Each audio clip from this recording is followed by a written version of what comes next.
What's up, Daryl and Warner? This is the Swolverine, the effing machine, Mr. GMSI himself, Brian Cage. I mean, who better? You already know the answer to that question. And if you don't, that is nobody. Giving you guys a shout out on your podcast, Covalent. And I appreciate you guys being big fans, big supporters, and the best is yet to come. All right, guys, take care.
It is a black man and a white man on your screen, ladies and gentlemen. Dylan. You know, because I spit hot fire, okay? Yes. You know what I'm saying? We in this bitch, man. It is Friday, goddammit. You know what I'm saying? You made it to the end of the week. You know what I'm saying? Shout yourself out. Pat yourself on the motherfucking back. Mm-hmm. If you supported the best fucking podcast out there, pat yourself on the back.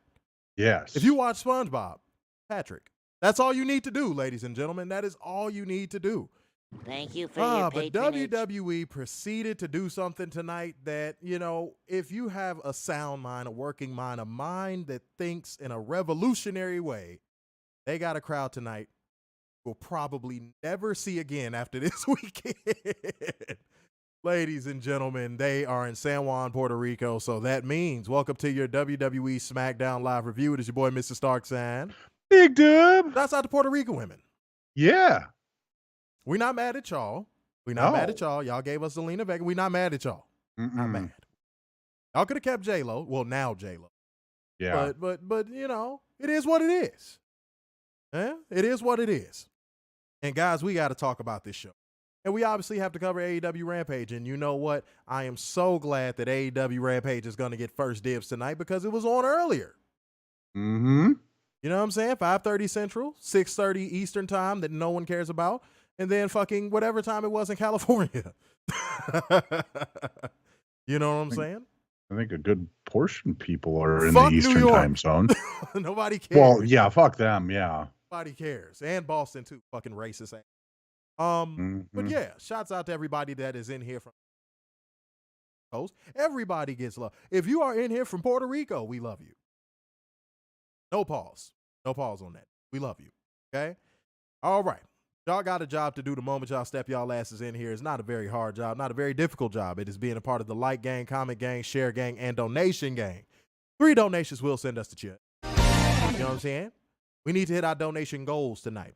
Goal!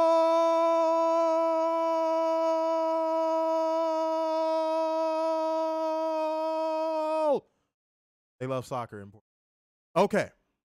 What? Stone Cold? What? Good for you. When did you work out that deal? He came over to my ranch. Pause. Whoa, where's this going? Where's this going? He came over. We had some Steve Weisers. You won't believe what happened after a couple Steve Weisers, I tell you what. Shouts out to Wrestling Talk Only, who is like the stream. I see y'all liking the stream, man. Shouts out to y'all. Is it Wrestling Talk Only? Ooh. Mm-hmm. Ooh. Mm-hmm. Yeah, we gonna see what's really to y'all in here now. We gonna start calling people out for their names now. Alex Beckett, do you really sell sports trading cards? Ooh. I don't think so. Some of y'all are lying in here. All right? But we gonna do our part. That is giving you beautiful people the news. Holding one special. Dumbass! Accountable, no facts, data, statistics, because I gotta get moving. But we are still going to give y'all. So let's go on ahead and get into the news. So apparently,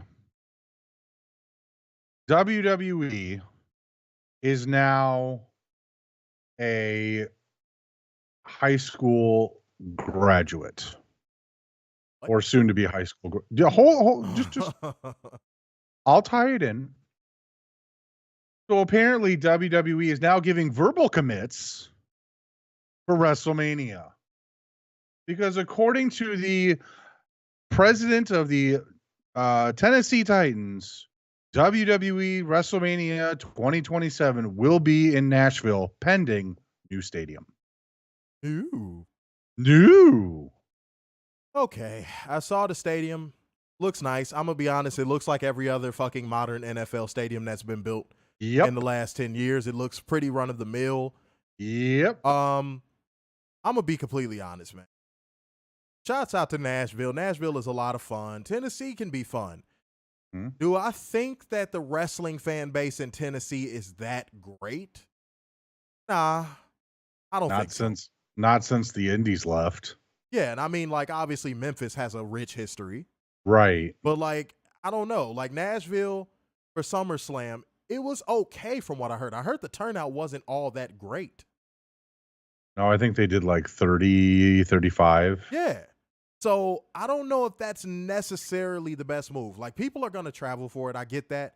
And it's probably going to sell out. But I just don't think that intertwining the Tennessee fans with the around the world fans is going to make for a good crowd experience, if that makes any sense. I agree. Yeah, like, I don't know. I saw that and I was just kind of lukewarm on it. You know what I mean? It is what it is. But shouts out to, Nashville. Shouts out to Memphis. Shouts out to Tennessee in general. But yeah, there you go, Steve. That's kind of what I was getting at. Nashville fans are very old school. Like, they like wrestling.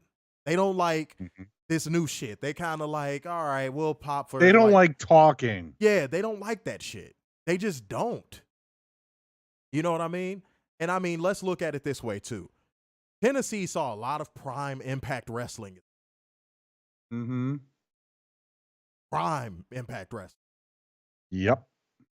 So their standards are very, very high. So when you do come to like Nashville or Memphis, you got to put on a show. Because if you don't, they just going to kind of be like, So in a way, I guess I'm giving Tennessee their credit as a fan base. They know what's good and they know what's shit. So shouts out to them. That said, which in WWE Comic Core math equals 60,000. Yeah, no. When I tell you right now, and I wanted to get into that just very, very briefly. So I want my motherfucking flowers because they passed 60,000 tickets.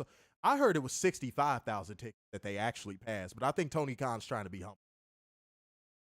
Because it's only like 6,000 tickets left. And all of them, from what I saw on the seating map, all of them are like nosebleed tickets.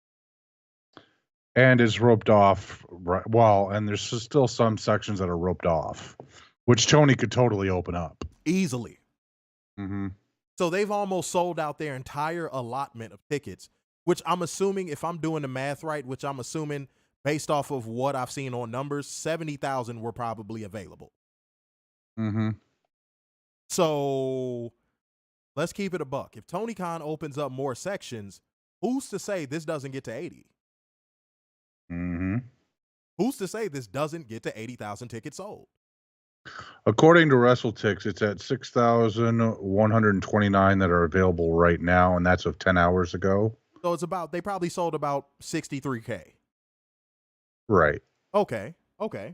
And there's still some tarped off sections. So the way that it looks like it's set up is they're going to come out through wherever the soccer players come out of, and they still got nosebleeds, the tier below it, and then the tier below that. Wait, how? And let's rile them up for a second, Werner. We got to do it because it's we do have facts, data, statistics. What am I saying? Let's get them riled up.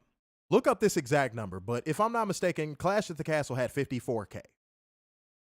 Guess what just passed that up? Right. What's the excuse? Now, people are going to go, oh, Daryl, there can't be any excuse. Oh, my goodness. No. I have seen every possible excuse that you can see. And we called it here on this show, ladies and gentlemen. You two in the comment section as well. We all called it. What did they do? I bet they won't sell 70. I mean, as soon as that Chris Jericho video dropped and Tony Khan made his tweet, bet it won't get to 70. Bet it won't pass the New Japan WCW event where the people in where people in North Korea were rallied in the streets and told to come to the stadium. I mean, this is the biggest non-WWE event ever. Exactly. But you cannot tell drones that, like, you can't. They continue to move the goalposts, and guess what? It's doing them no good. Hate doesn't look good on you. Sorry. Accept it. Here for professional wrestling. Y'all love saying, why does everything have to be so divisive? Just enjoy wrestling. But then when pro wrestling thrives and succeeds outside of that fucking company, it's, well, I bet they won't do this. But I thought it was just enjoy wrestling, right? Right? Right. Chris Kane said the North Koreans had no say. They didn't. Nope. They didn't. William Richardson III said, what's up? What's going on, man? What's going on to everybody in the building right now? Shouts out to everybody who got their ass in here, man. Fridays are usually slow, but that makes it better for us on Fridays because that means we could go through the show fast. So, hey. Okay, so as according to WrestleTix, as of August 30th, 2020, tickets distributed were 62,594. It was set up for 67,580. There was 4,986 available. And that's the most recent update that I found so far. So it was around the number that I was thinking. It was around 63 allotted. No, 67 allotted, and they only sold 63. I'm assuming. Or around 63. Because you just said 62,549, correct? Right. Yeah. So it's exactly what I thought. So if Tony Khan opens up more sections, this can easily get to 70,000. Mm-hmm. No questions asked. This can easily get to 70,000. So I'm going to give credit to Tony Khan. I'm going to give credit to AEW. Shouts out to them for making that shit happen. That is no small feat, goddammit. Keep it a buck. Now let's be real. Pressure's on. Yes, it is. Got to deliver a great show. And remember what I said. Orange Cassidy better not be in any of the 3 main events. I forget who said it, but somebody said he needs to be in the pre-show. If Tony Khan just has to have him on that card, his ass need to be in that motherfucking pre-show. If he just has to have Orange Cassidy get a win at a big pay-per-view event of that caliber, it has to be on the pre-show. There's no reason why an Orange Cassidy needs to be on the main card of this show. With all of the talent, the top talent that he had. Point blank, period. Okay? As said, Alfred was added today bitching about AEW. What was that bitch-ass motherfucker saying? What was that bitch-ass Tether saying? Well, it's not like he reports anything substantial. He doesn't, but people dick ride him for some reason, Fightful included. The whole, not as much as Wrestling Inc. When I saw Fightful had him on, I was like, for what? Yeah. The dude adds nothing to professional wrestling. He adds nothing to professional wrestling journalism. You know what? It was one thing I was missing when I was giving Will Washington his props. The dude's a fucking wrestling encyclopedia. I cannot take that away from him. What can you honestly say about Alfred? He's a failed fucking comedian that decided, this pro wrestling thing seems like a good thing to grift off of. Mm-hmm. And he got a job with Forbes and was like, oh, I can really grift now because I can have legitimacy behind my name. Mm-hmm. So my guy, whatever he was saying, Catherine, you can drop it. I mean, like, or send it to us on Twitter, and we'll pull it up on the next show. But yeah, I don't fuck with him. He's a weirdo. He's a flat out fucking weirdo. Chris Kane, that won't happen. Goldberg will not squash Orange Cassidy, and you said it because Tony loves him too much. That won't happen. I'm thinking Drew. if he got out his deal early, absolutely. Drew versus OC. Oh God! And if for it the happens, international championship. and if it happens, it needs to be a squash. Oh, you don't know. Claymore 1, 2, fucking 3. Claymore 1, 2, fucking 3. Man, don't get me started. I'm sure he was getting dragged in his comment section. The I dude wouldn't be has surprised. the dude has made a living off of bad faith takes. Mm-hmm. And Steve said Alfred and Louis Dangour are WWE dick riders. Apparently, Louis Dangour is a fucking creep. Who loves to be horny about pizza. Yeah, this dude wants to stick his dick in a deep dish. Mm-hmm. Yeah, both of them are fucking weirdos. You know what I'm Keep saying? them away from for Pizzeria Uno. Oh man, dude, hey, don't bring them to Giordano's, guys. I know, right? You see the pizza being brought out. Oh, Uh-huh. yeah, that full He'll run body back orgasm. to the kitchen at Lou Malinotti's. Yeah. Oh God. This game said realistically, OC Super Punch Drew dodges Claymore 1, 2, 3. Yeah, fuck that shit. Yeah. Trash. Fuck that shit. That does not need to happen. I'm gonna take it easy on the voice tonight, guys, because we gotta do Backlash, and I'm sure we're gonna do a lot of laughing tomorrow. So, because at this rate, the pay-per-view is gonna be like 2 hours. And it should. What is there of value on this show? They said WWE live event Backlash. Uh-huh. Basically. Plea. Plea. Look out for that plea. Oh. But I mean, seriously, you don't have a world title going on. You have one mid-card title match. No one, and I say this with all due respect to Bianca, no one cares about the women's matches. No, they don't have enough heat behind them. None whatsoever. No, you're right. Yeah, Marlo. And who really cares about Brock versus Cody? And we know what that's going to be. Right. It's going to be the Cena overcome the odds dynamic where, like I said, Cody's going to get his ass whooped. Brock is going to beat the shit out of him. Mm-hmm. For the better part of about 25 minutes, Brock is just going to beat the shit out of him. And then Cody's going to make his miraculous fucking comeback. Somehow hit a Cody cutter. Somehow hit the crossroads. 1, 2, 3. He's going to be Darby Allin tomorrow. I think the only shock, and Steve just said what I think the only shock is going to be, I can actually see Io winning tomorrow. Not saying she will. I'm not going to put my bets on that, but I could see it. Because look at the way they've done Bianca. Yeah. I could actually see that happening. Realistically, I could see that happening. No, Then Catherine, you set up Bianca versus Rhea. Finally. Catherine, we were way above that. Yeah, way above that. Way above that. Way above that. It's going to be at least 20. At least. Like, I'm telling you right fucking now. And Cody's blading. Easily. He'll take the fine. He won't care. He seems like that type that's untouchable. Like he could get away with that shit. Maybe. Yeah, like I don't know. I have no. Yeah, Chris K said 25. I'm thinking around that number. I forget what number I said I had. I think I said like 28. Yeah. They're gonna really try to garner sympathy for him. Mm-hmm. Because again, he's gonna be Darby Allin tomorrow. Yeah, just look out. Look out, guys. We trying to give y'all some 411. Oh God.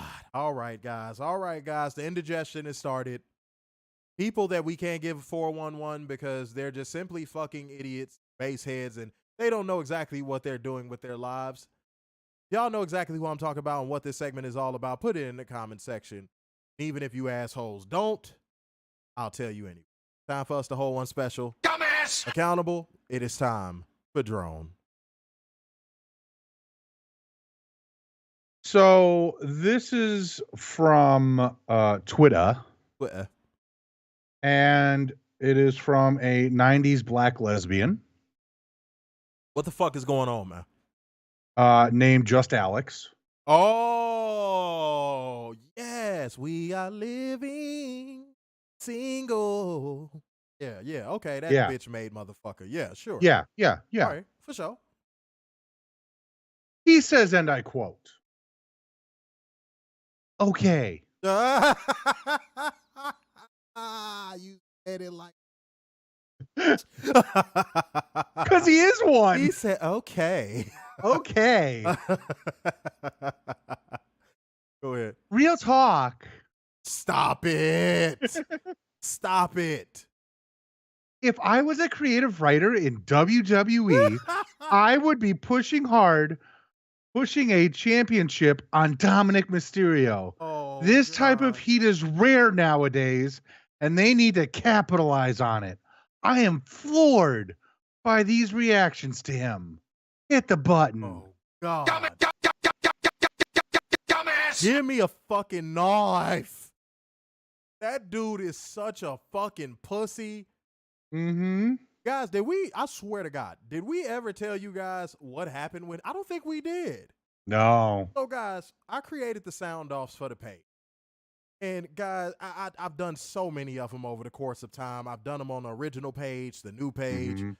The new page. The new page. The new. You know what I'm saying? And all of a sudden, Werner messages me, or you voice message. Was it voice message or just a message? I think it was just a message.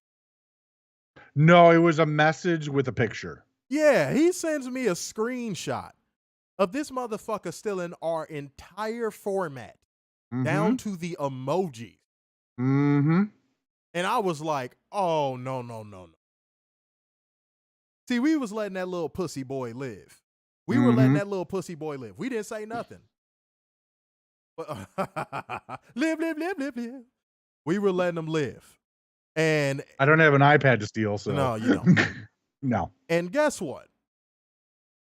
I had to go in and block him on every single fucking platform because I'm like, dude, really? Are you really not original enough to where you're just like, I'm gonna completely rip everything you say? And it was like our exact sound off, like the same one that I had just posted like 2 days prior. And I was like, wow. So yeah, if you see Just Alex, let him know I think he's a plagiarizing little bitch. And a 90s black lesbian. Definitely. Yes. Definitely. Little soft ass can't stand on what the fuck he say. And yes, Chris, water. I'm going to have some water right now. I don't have coffee. I don't drink coffee. It's water. Water. It's always water down here, you know? Shouts out to water. Shouts out to water. All right, guys, it's time for me to hold one special. Dumbass! Accountable. This one gets a little sentimental, guys, so get your tissues. Oh, no. You know what I'm saying? Got an issue, get a tissue. The whole shit. Oh, no. The whole shit. This one gets a little sentimental. Werner, you might shed a tear here. Is it about Titantrons and Shawn Michaels? No, it's about the blocking shop. No. But fucking... Okay, so Inside the Ropes posted an article about Eric Bischoff slamming Tony Khan's, and he called it childish reaction to the criticism of AEW All In. Eric Bischoff's such a bitter little motherfucker, but that's not even who this is about. Because Sean Arnold would reply to the article saying, Tony Khan is a child. It is so obvious when you see him hugging wrestlers. You can see the love-starved child that wants a father figure to give him hugs and show him love. It's sad, actually. All that money. He has never known the love of a father.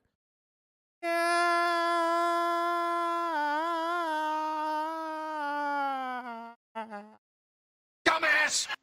What gay ass porn did this guy watch? Dude, where the fuck did they get this shit from? Is that a guy who has like 2 moms? Oh, you know. No disrespect to lesbian moms, but like, come on. You know it. Come on, you need to have a male fit. You need to have some testosterone in your life. That deserves more. Yeah. Dumbass. Come on, man. That's whack. That's so fucking.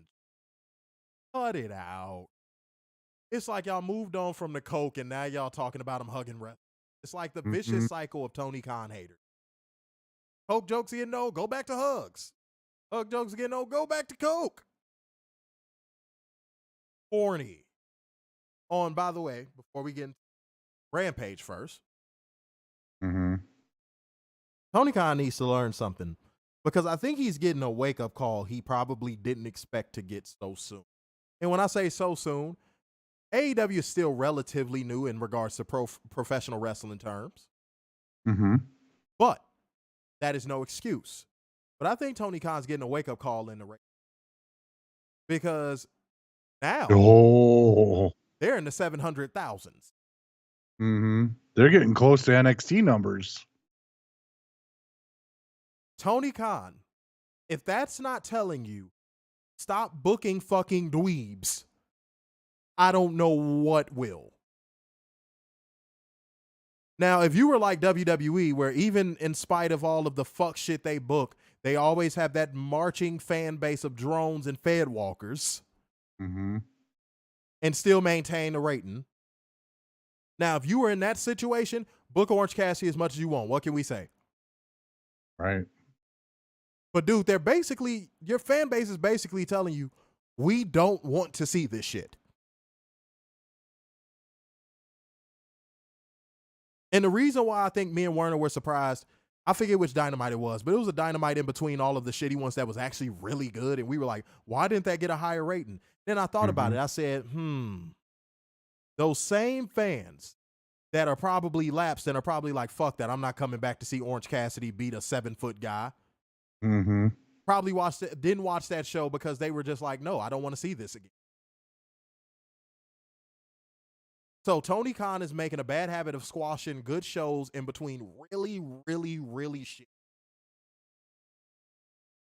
Instead of just booking consistently good shows like he was doing for a while. Until he developed a set of favorites. Your favorites are not drawing ratings. And you shouldn't be having favorites as a boss. Yeah, I agree. But your favorites are not drawing ratings.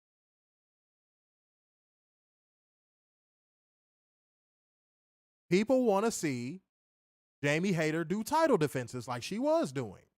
Mm-hmm. People want to see showcase matches like you did with Commander and Vikingo. Mm-hmm. They don't want to see Orange Cassidy beat the AEW roster 4 times over. They don't want to see Britt Baker's fucking ugly ass face from hour 1 to hour 2. Right. They're telling you what to fucking do. Your fan base is telling you, dude, stop.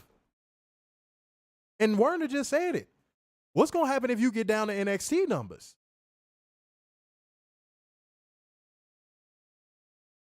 Start booking matchups that people want to see. Go ahead, Werner. Bring back honestly, bring back the ratings. That'll fix a lot of these problems. Bring back the rating system.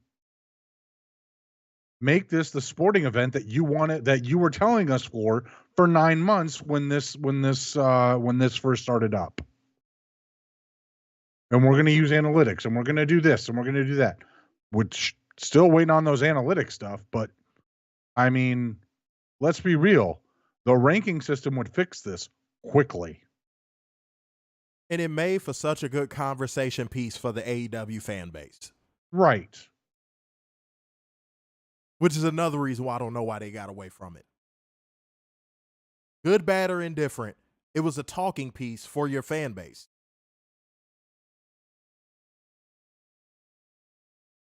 Get back to what worked for your company.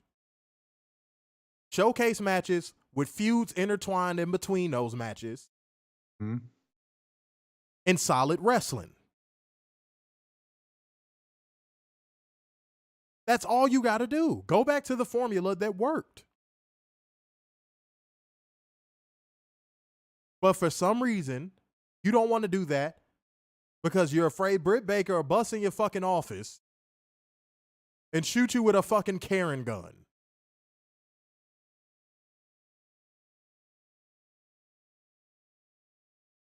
I don't care if she's been there since day one. She's not drawing ratings. At all. She's not a needle mover. No. And this is just so blatant and so evident. She's not. Let's go ahead and kick it on Rampage, man, since it was on early today. Mm-hmm. Rampage kicks off with El Hijo del Vikingo. See, I could say it with no problem now. That's some bullshit. In the Lucha Bros in the Trios match against Powerhouse Hobbs, Bowling Shoe Salesman, and Aaron Solo, no one can hear him. And they were already in the ring. Yet again, another message to Tony Khan. Why Vikingo and the Lucha Bros are not a focal point of your product on a week-to-week basis, I will never understand. At least for AEW, because Ring of Honor, they're tag teams. These guys are too fucking talented. Mm-hmm. These guys are putting on banger matches every time they go out there. Why in the fuck are they not the focal point of your programming every single week? Not only that, why are you not trying to sign Vikingo? But I bet you we hear about an Orange Cassidy extension real soon. Oh, and I bet you he gets an expanded role. He's going to be a producer, a coach, a do it all.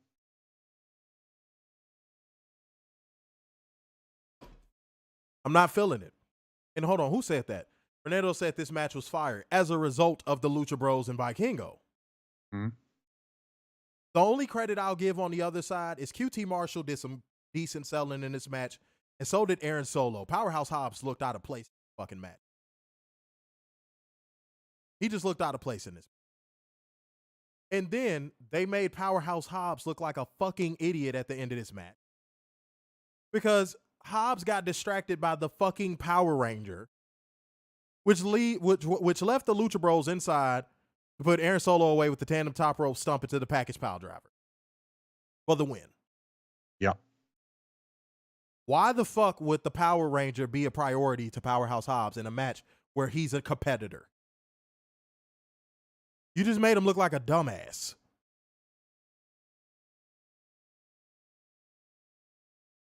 What does Tony Khan have against big man? I don't get it. I don't get it either. I got to believe he was stuffed in lockers. I already said that. Dude, it's like he's living vicariously through fucking little motherfuckers or something. Mm-hmm.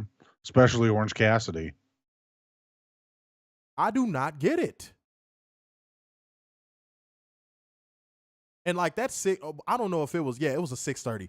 That like, I think so. God damn, it seemed like a lot of rotation. But I'm just going to call it 6:30 for the sake of calling it that.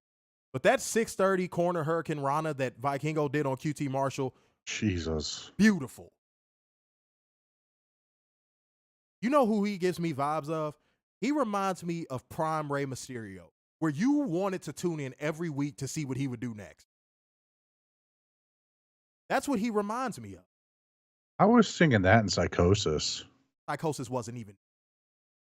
He just wasn't. I didn't say completely. I just said shades. I was about to say, like, bro, he wasn't even close. He wasn't. He was amazing. He was an integral part of the WCW Cruiserweight division. Mm-hmm. But, man, Rey Mysterio would just go out there every fucking week and do something you've never seen. And that's what Vikingo goes out there and does every single time he gets put on television, which is why I don't know why he's not a focal point of television. He should be. Hell, put him in the main event scene for crying out loud. No, because then you got to hear Eric Bischoff complain about how he's too small to even be there. Then he should be saying that about MJF. No, he loves MJF. The WWE ready-made superstars, he loves those. Well, yeah.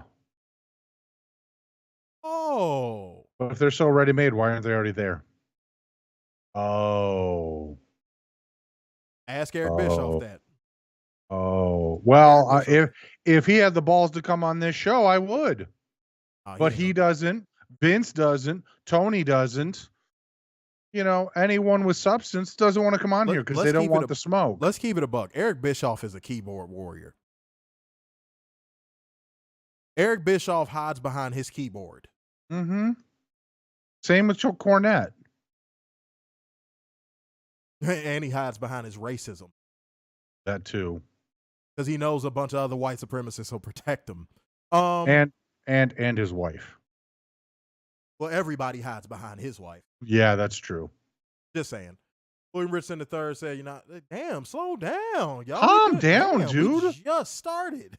Rampage was on first. Good God, you not gonna get to my WW? Oh, Holy shit! Goodness.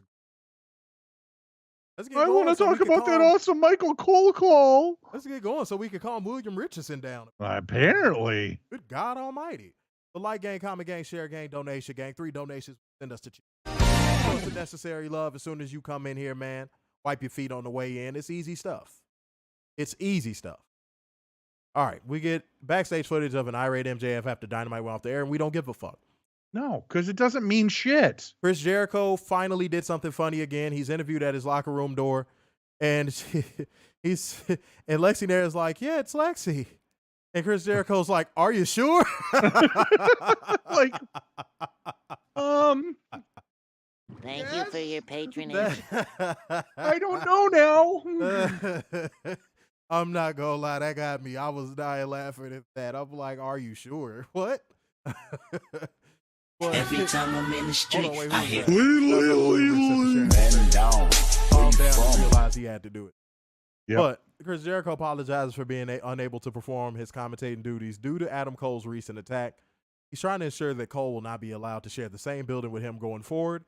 Jericho ends the interview and goes back in hiding in his locked private room.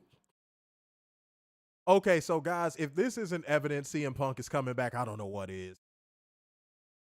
And a tease for the new show. Yeah, they're just taking such a small jab. Like, now that it's became lighthearted, I'm like, yeah, they're hinting. They're basically just going, yeah, it's a thing. Mm-hmm. That was basically Jericho's way of saying we squashed the beat, in my opinion. Yep. Well, with him. Yeah. The Young Bucks are still gonna not act the Young like Bucks and fucking Kenny. little Rancho Cucamonga fucking entitled douchebags. And Kenny Omega's just going to act like a little fragile Canadian. Yeah. You know, it is what it is. But shouts out From to North Kenny Omega. Carolina. Yeah, exactly. Yeah. But apparently Taya Valkyrie has been suspended for putting her hands on Aubrey Edwards last week. Okay. All right. Yeah. Shouts out to Jade Cargill, but more importantly, shouts out to Gia Scott, who's a friend of the show. She is really awesome. Very, very talented pro wrestler out of the East Coast. She is immensely talented. Sweet girl. I hope nothing but the best for her. I hope she continues to grow in the wrestling business. But Jade Cargill picked up the quick win. It maybe lasted a minute, maybe. And she is now 57 and ooh. You know what sucks?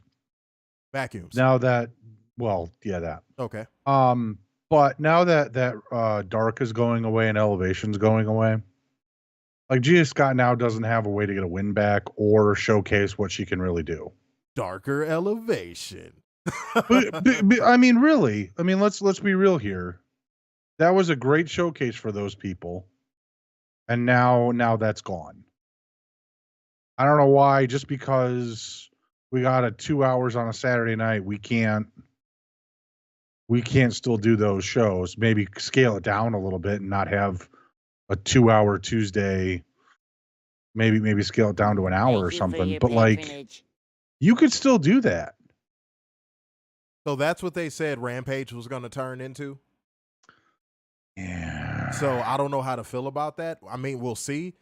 Here's my problem. If JR is going to be on that show, that's going to be a hard sell. Yeah, because that motherfucker. JR don't give a fuck on commentary anymore. No. If you botch, he's going to say you botch. And he's going to be like, who the hell's this? Yeah, JR, man, they might have to give him the old Yeller treatment. Where's my goddamn Dippin' Dots? Yeah, he just comes on air and says anything. Mm-hmm. This guy said Law Day Unified Show. Yeah, Darker Elevation. Yeah, absolutely. That's what I was trying to tell him. Charmaine said, I dreamed that I did the nasty with Logan Paul. Oh my God. Oh my God. Oh God. Bruh. Oh. Catherine, I just said that. I literally just said that. Just said it. I mean, I just did. But Chris said, Fernando, I don't know. I think Conan pushed for Ray and other Latinos at WCW, not Eric himself. Yeah, I saw Fernando trying to do the white savior thing where he's like, let me give him the credit. No, I think because Conan was like Hulk Hogan in Mexico around that time. Yep. So Conan had a lot of pull. A lot of pull. If you ask a lot of those wrestlers that were competing on Nitro, he was the reason they were there. And he's been the head booker of AAA for how long? Yeah. Rey Mysterio has went on to say that himself, that he's responsible for him being on Nitro. Mm-hmm. We would not know who Rey Mysterio is in North America if it wasn't for Conan. That's just a fact. So no, don't be so quick to give a white man Conan's credit. Fernando. Fernando also said JR should just do sit-down interview. That's what I thought after a while, like when they made the report that basically he was going to scale back on commentary. I thought that was the direction they were going with him. But then what's Renee going to do? Yeah, they can't move her to the side for good old JR. Sorry. Mm-hmm.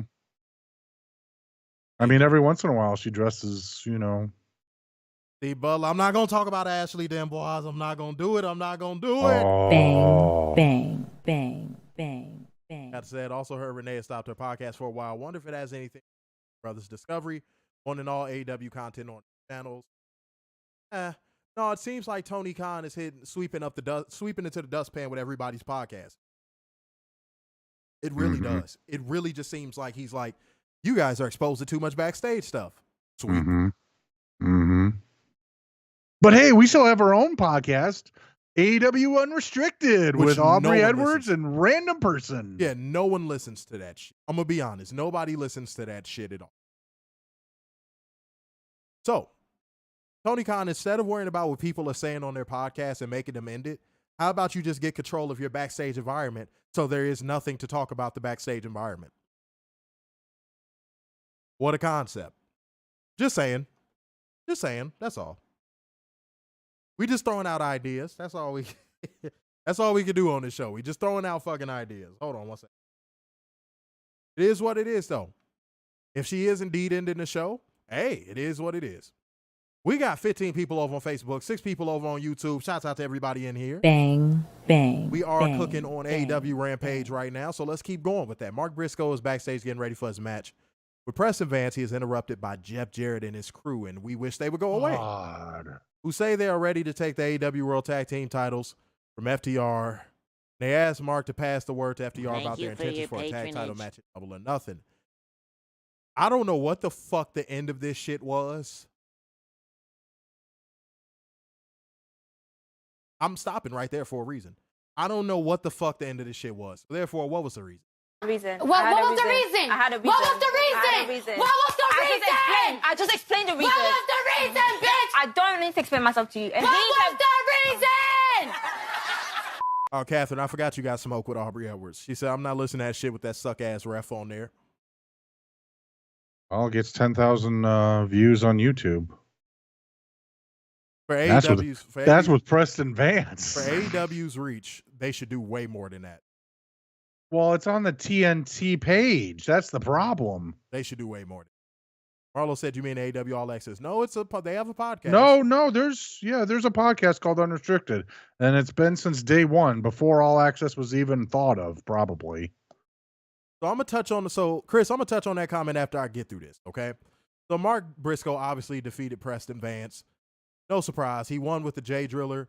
Mark's kids and family come over to the guardrail to celebrate inside the ring with him after the match is over. I already stated that I feel like it has reached exploitation levels with him. And that leads to what Chris Kane said, and I agree 100%.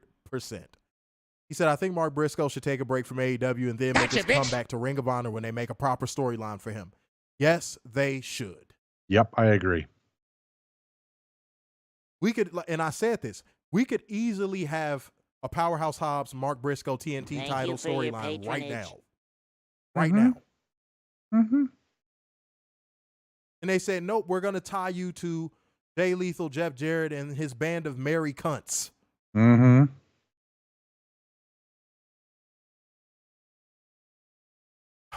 Pink Horsey in the building. Uh-oh. Said, what about having JR and Renee Young doing interviews together backstage? I don't know how that dynamic. Yeah. Cranky old man and Renee. And I think JR likes to produce anything he's in. Mm-hmm. And I think Renee's probably not that type to overproduce her. Right. So I think they would clash right there. To be Plus, honest. peak JR was the Kane interview, and it just went downhill from there. Let's be real. Yeah.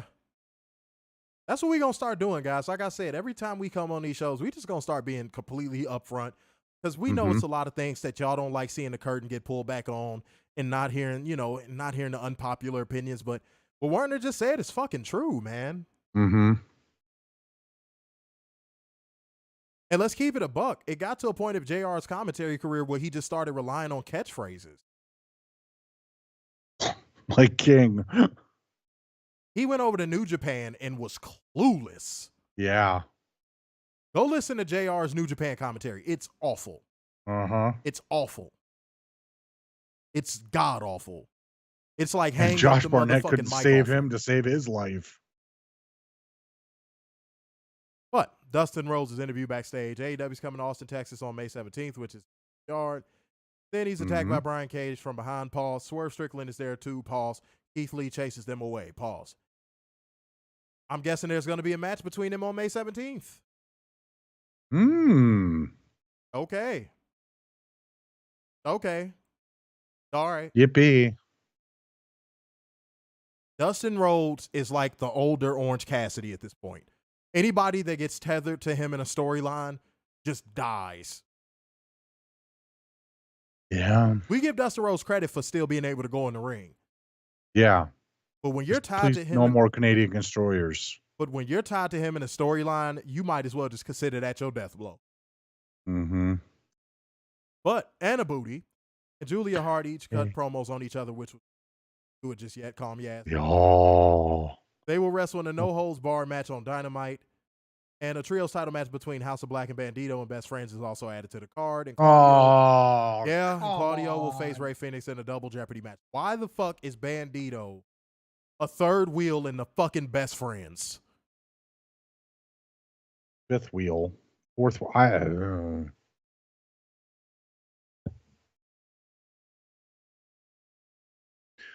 tried to block that part out. But shouts out, low-key. Shouts out to Anna Booty and Julia Hart for those promos were good.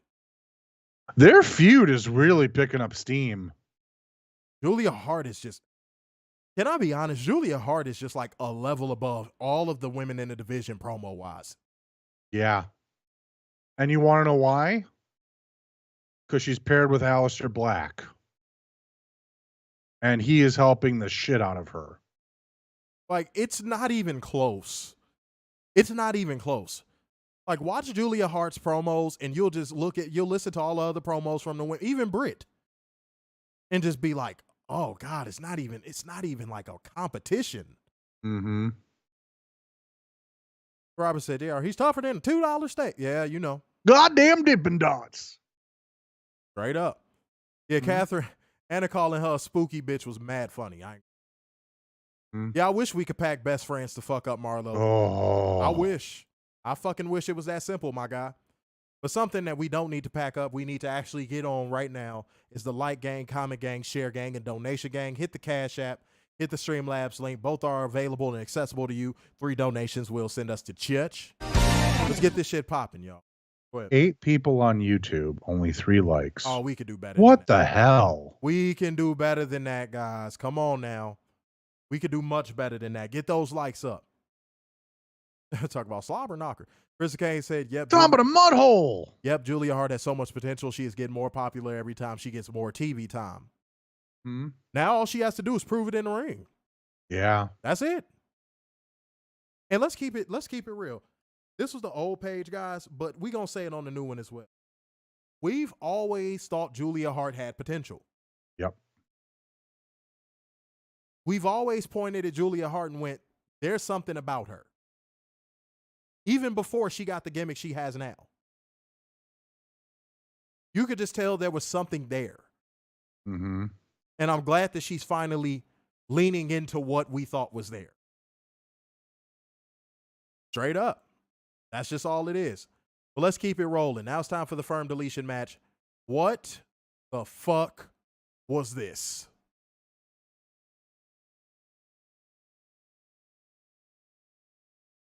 I felt like I was watching a civil war at a KKK chapter.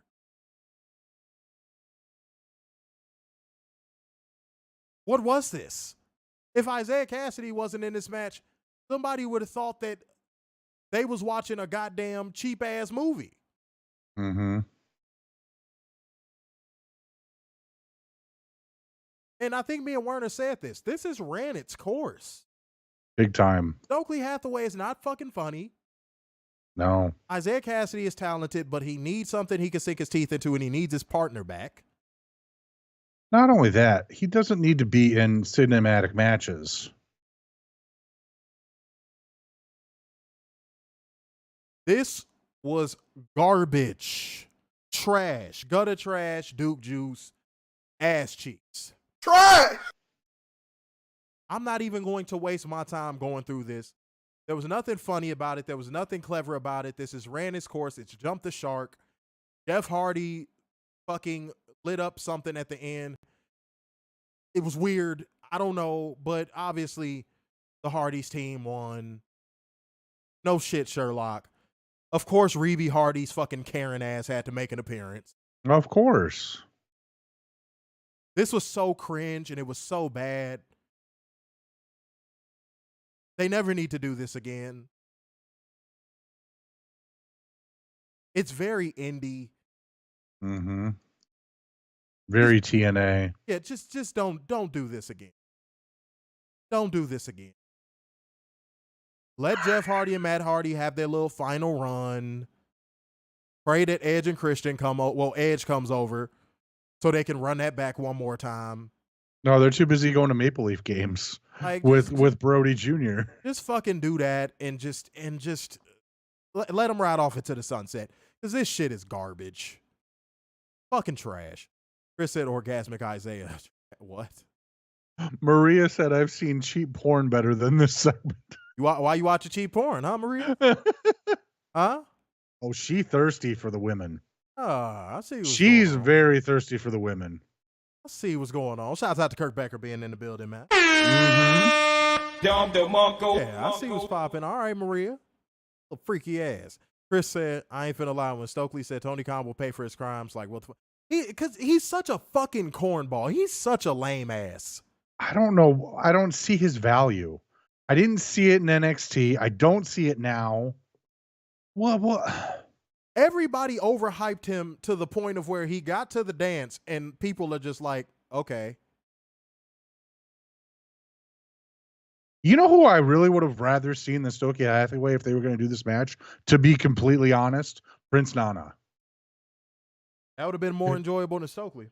Yeah, because he would have sold it a hell of a lot better. What do you, like, if you're a fan of Stokely Hathaway and you actually think he's funny, what's funny about him?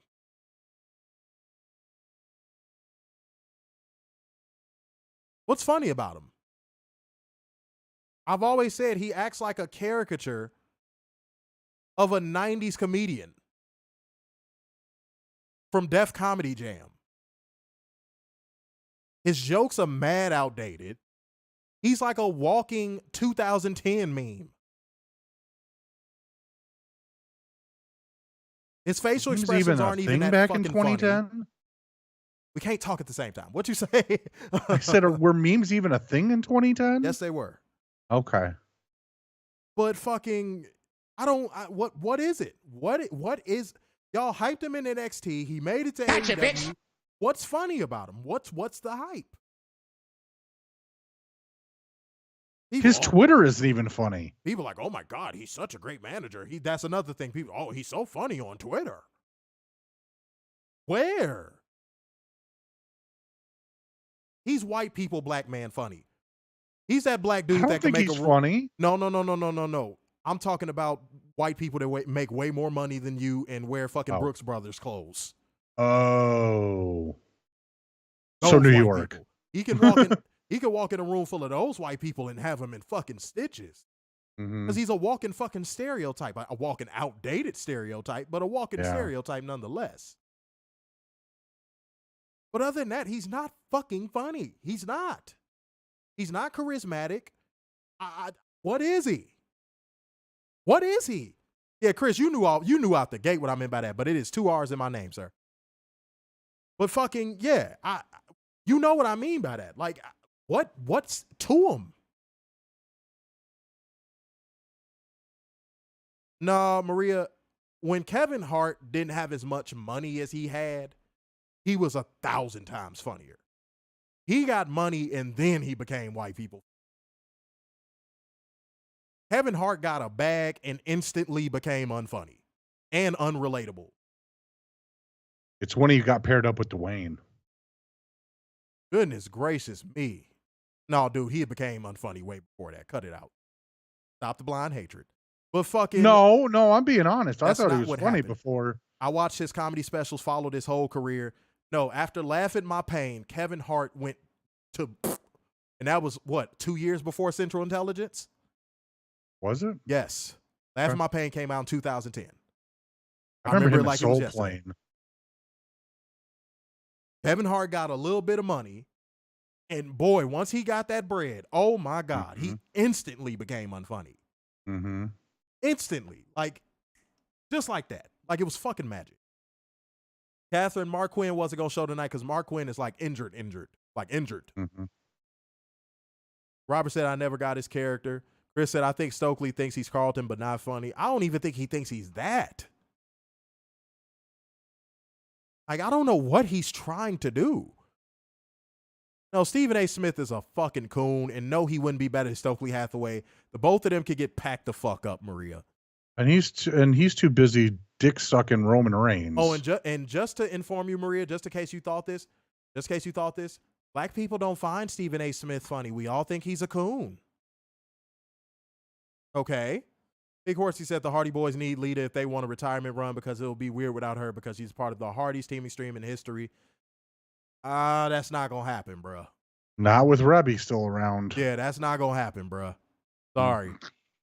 Rob said, how? Did he do one funny thing, got a laugh, and is riding away from 10 years ago? That's what Robert, that's honestly what I think it is. I think he might have said something really funny on like the Indies or something and probably made like a shirt out of it or a catchphrase out of it for a little while. And they're just holding on to that. That's, I think, you know what, Robert, I think that's exactly what I'm actually going to look into that when I agree with that. So everyone's going to act like a WWE fan towards him. Oh, he was funny once. He'll be funny again. Chris, Pat Williams is real. I can't say it because I try not to say that word in front of white people. He's real funny. You got to be a real to understand Cat Williams comedy. So no, he don't appeal to white people at all. At all. Yeah, Cat Williams got his bag and didn't do what Kevin Hart did. Cat Williams is still funny. Now that comedy special he did for Netflix, that last one, that was so ass. He should have definitely, because what comedians do, I don't know if you guys noticed, comedians go from club to club and they work out new material. He should have worked out that material. So when he said in an interview that he didn't work out that material, I was like, You know what I'm saying? Just keeping it a buck. Jimmy Walker is another coon, and yes, he was only white people funny. Only white people like, oh my God, he's so funny, he's dynamite. Black people is like, get out of here. But let's keep it going. Oh, wait, that was the end of the show. Rampage. Oh, this is an easy one. Very, very easy. Didn't like much on this show, so I'm going to be honest. And guys, we're going to start holding AEW, the WWE. Gotcha, bitch. They know better. They know right from wrong at this point. I'm going to go -7. I enjoyed the Julia Hart Anna Jay promo, Anna Booty promo. Good to see Gia Scott. But my moment of the night was Chris Jericho asking Lexi, is she sure she's who she says she is? That was mad funny. That was mad. I got a good laugh out of that. Are you sure? Are you sure? No, it's really Renee Paquette. Yeah, exactly. That got a laugh. But yeah. I'm gonna go -9. And the only reason why is because of Lexi Aaron Jericho and the Anna Booty Julia Hart promo. That's like Everything else, I mean, well, I guess Vikingo, but like everything else on this show besides the first match was trash.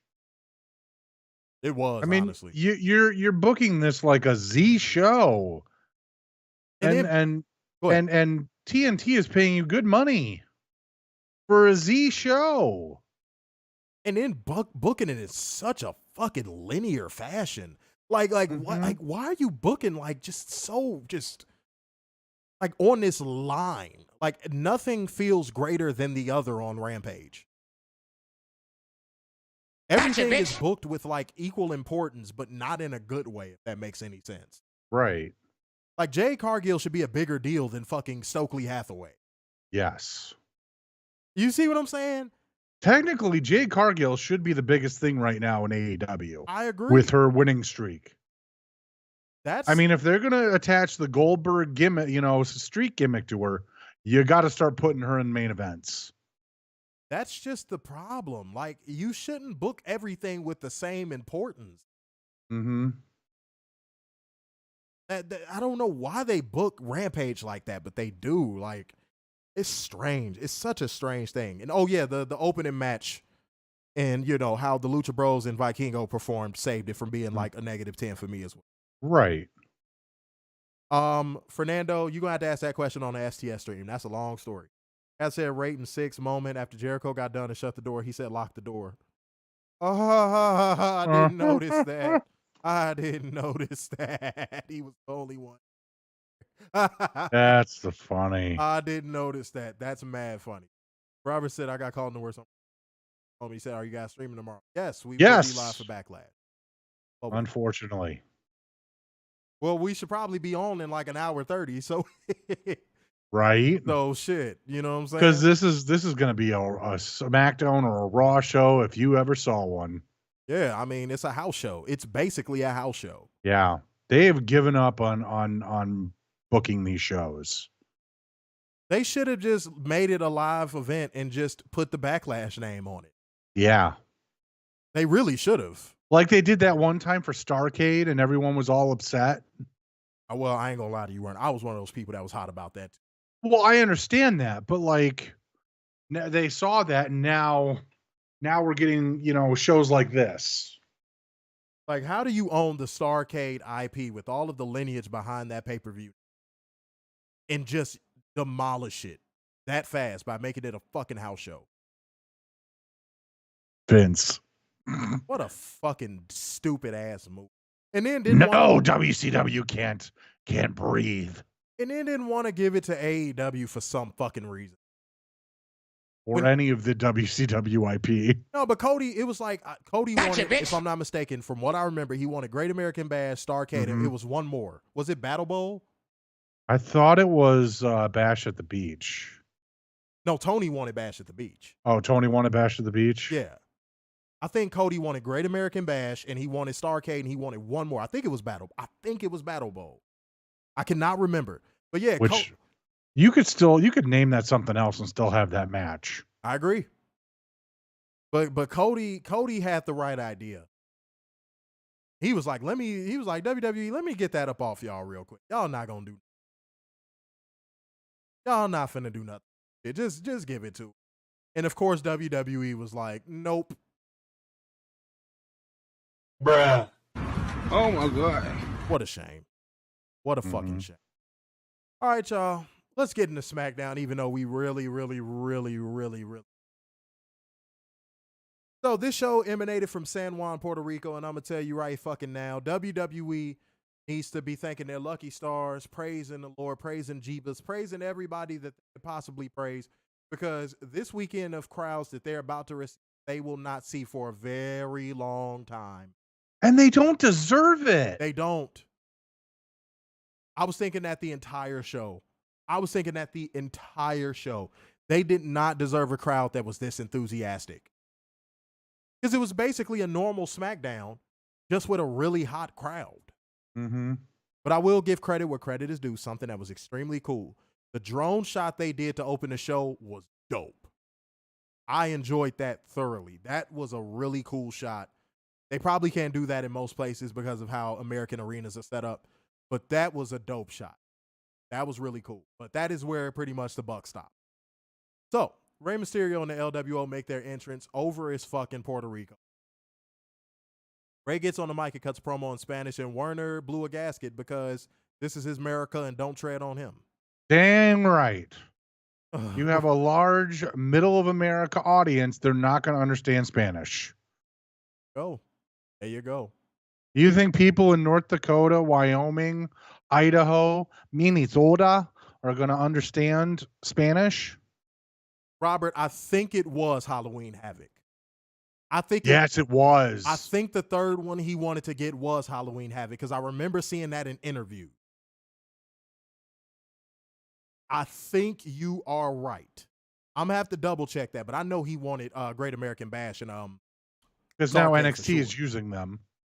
Yeah, like give up the IP. If you're not going to use it, just give it up. You're not even making money off of it. Come on.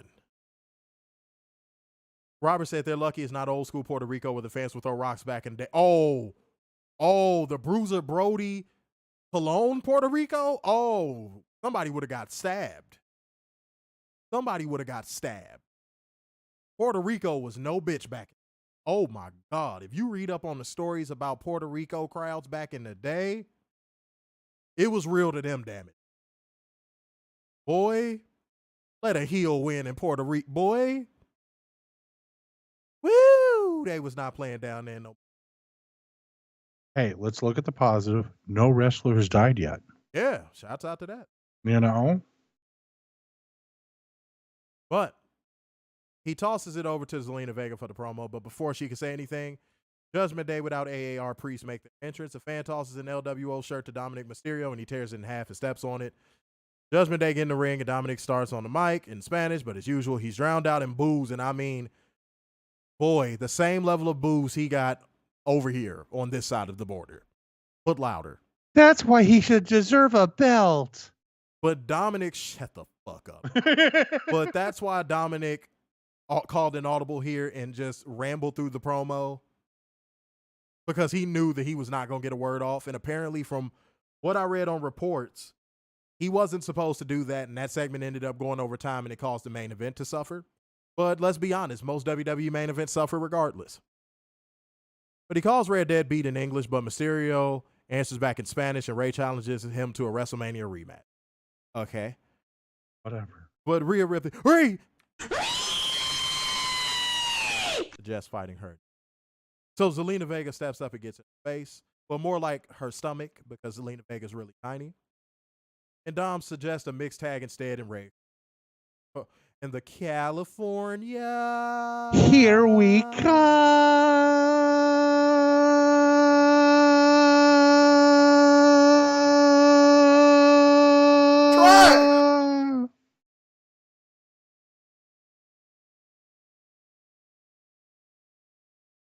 The OC versus the Viking Raiders. AJ Styles is on commentary for this one.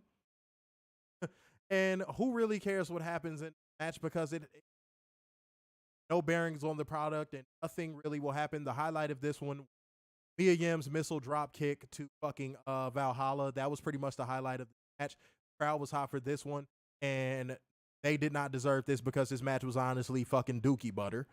Mm-hmm. And the OC won by pinfall with the Magic Killer on Ivar. Does anybody care? Nope. Mm-hmm.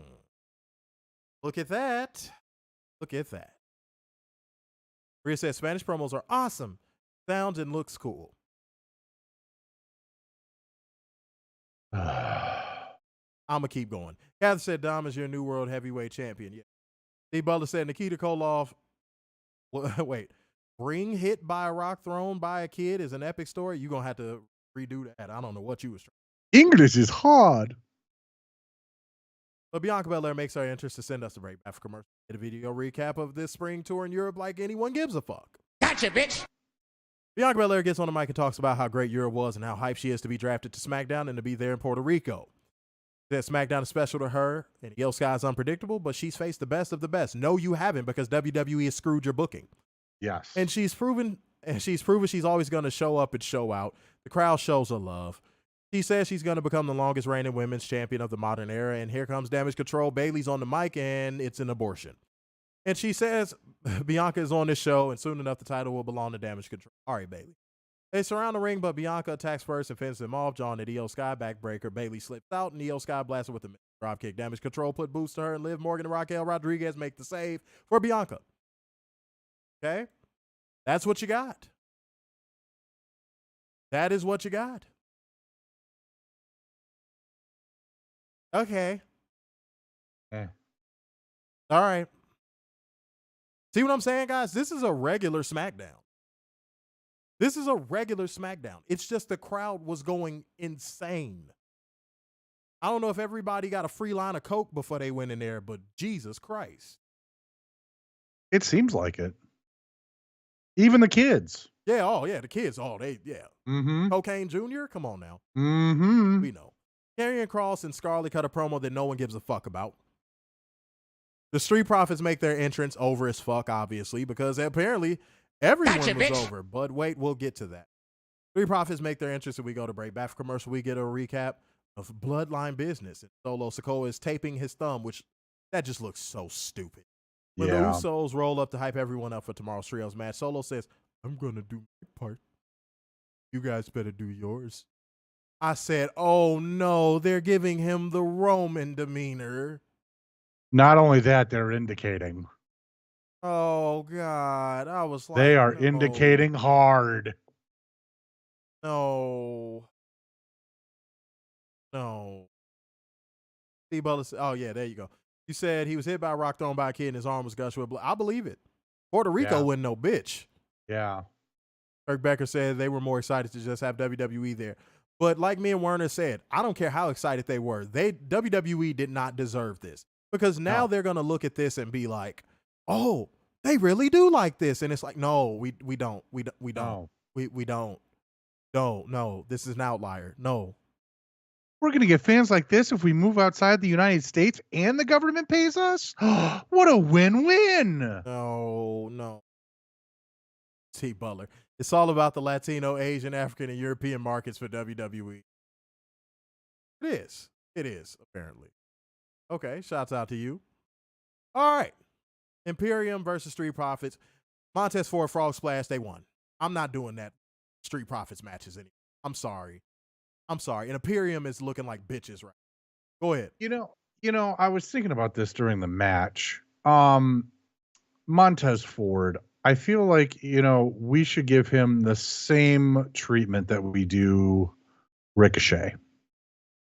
In regards to? So, like, everyone wants that singles push, right? Mm-hmm. Probably going to happen when he's 38, something like that, 40, when he can't do as much. He can't do the frog splash, anything like that. And that's when they'll break him up. And it's worse enough that Angelo Dawkins is already in his late 30s. Yeah. And it was like he lost all that weight. He got in like really good shape and gained it all back. Yeah. Because I think that is the realization they're not going to do nothing with me. Why am I wasting my time? All right.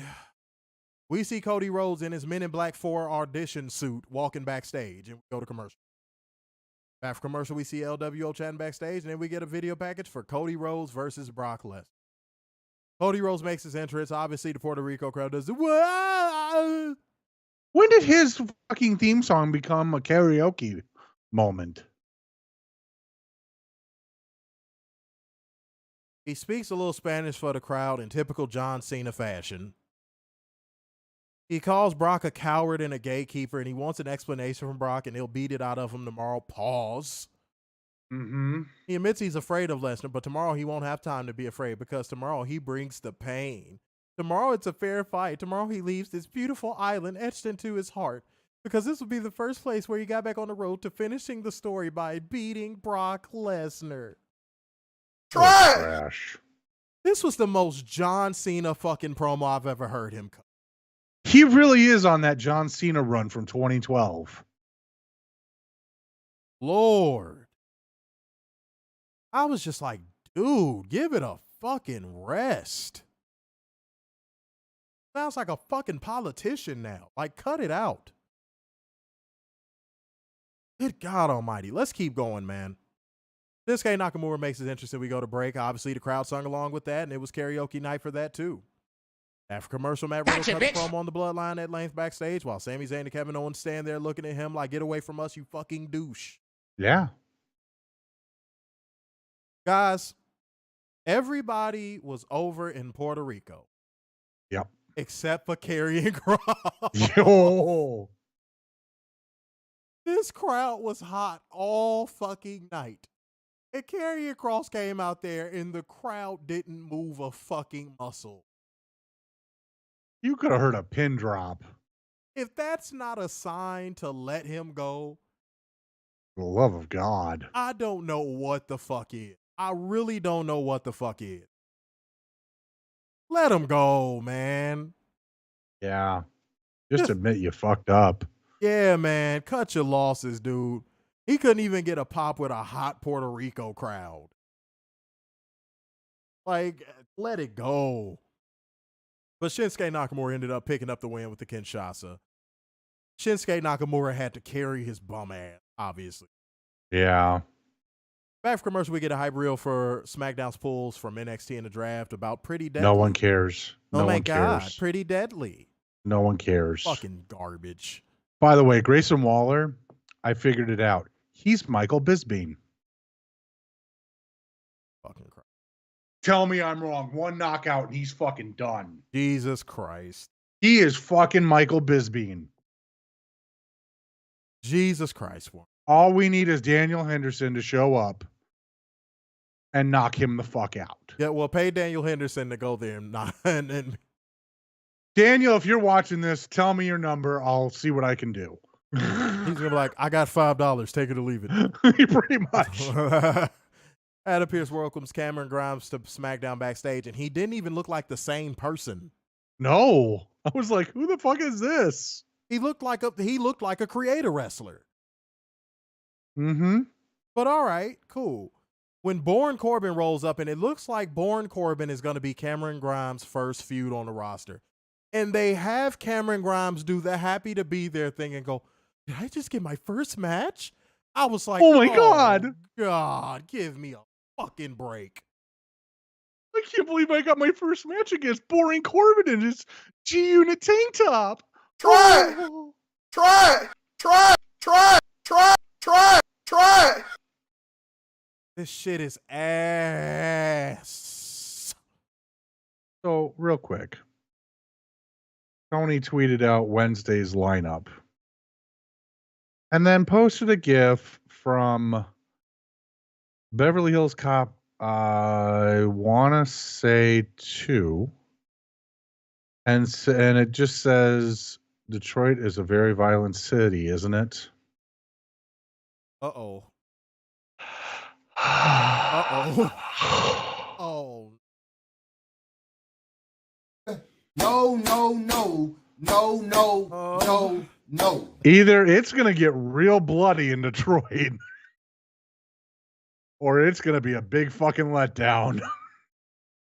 Why would he say that? I don't know. That wasn't smart. Oh, Tony, man. Arn Anderson's going to show up with his Glock. Tony, why would you say that, bro? What a dumb thing to say. Okay, all right. Let's move on. Good job, Tony Khan. Killing it. All right. Okay. Damn, you really threw me off. But in the main event, LWO won by pinfall with a small package from Rey Mysterio and Dominic Mysterio. Post-match, the Judgment Day starts beating down LWO and all that good stuff. And fucking Bad Bunny makes the save with his band of not Puerto Ricans, but they're Puerto Ricans for the weekend. And Bad Bunny and AAR Priest just have a fucking stare down. Get the coat. Don't forget the coat. You bring up the coat. So Bad Bunny comes out with a WWF coat, like half on, because we got to hide the logo. It's so fucking funny.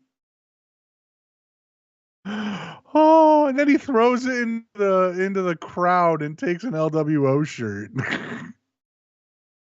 -10. Yeah.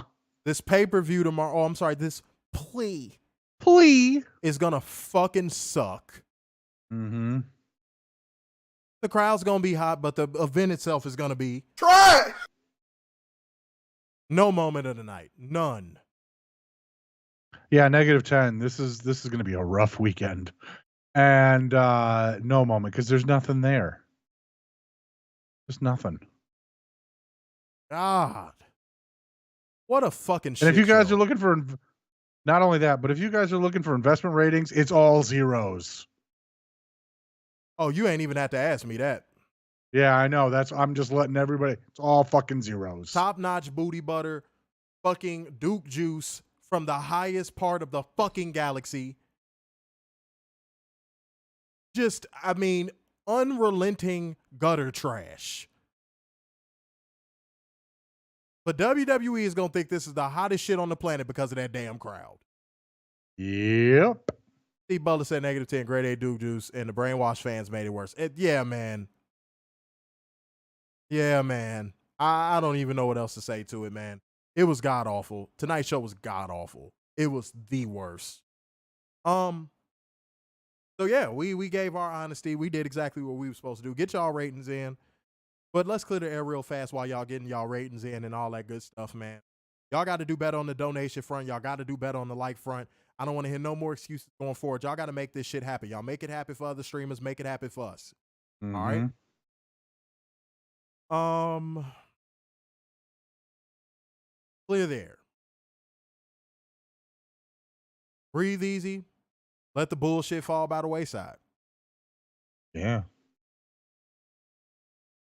Go ahead. So just because you like them doesn't mean they still can't be jobbers. Straight up. Straight up. I'm tired of getting into those arguments. Because a jobber because they lost 14 matches. Well, I'm looking at the Viking Raiders. And then when like some pro wrestlers try to big league you and be, oh, you don't even know what a jobber is. You're using the term wrong. Someone who lost 15 matches in a row is not a jobber. Dolph Ziggler's a jobber. Lord. All right. Pink Horse, he said -8 moments of the night. Mia looks great with blue clothing. Mia Yim is very underrated. Yes, she is. Very underrated.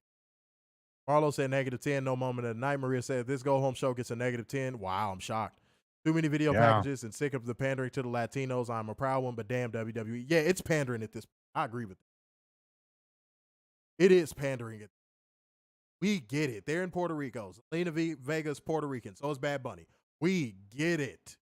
Rey Mysterio is also a Latino. We get it. We fucking get it. Straight up. God damn, we get it. Mm-hmm. How about y'all? You know what I'm saying? If that's all y'all got on the ratings, a brother got to get moving. So, I mean, like, if that's all you got. Going once. Going twice. And so to the man with the braces. So, sign off yet again to see Epitome of Black Excellence, the King of Dimes, and just your boy, Mr. Starks, and the Beacon of Hope Worldwide, the Messiah of Semi-Cute Sixes, and the Eternal Pessimist, Big Dub. peace out, y'all. See you tomorrow.